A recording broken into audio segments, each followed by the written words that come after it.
In this video, we're going to be covering the fan filter replacement, part number E5253 for the clinical control panel. To begin, locate the red knob and turn it to the off position. This will ensure the system is powered down. Locate the fan filters that require replacement.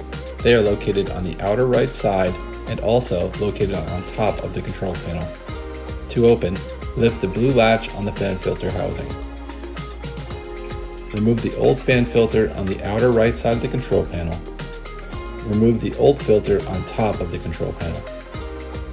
Retrieve a new fan filter from your maintenance kit, part number E5253, ensuring it matches the specifications of the old one you just removed. Insert the new fan filter on the outer right side of the control panel. Insert the new fan filter on top of the control panel. Make sure the blue latches are securely fastened. Once all replacements are complete, power up the system by turning the red knob to the on position and ensure everything is functioning properly. By following these steps to replace the fan filter, you'll ensure the efficiency and functionality of your clinical system.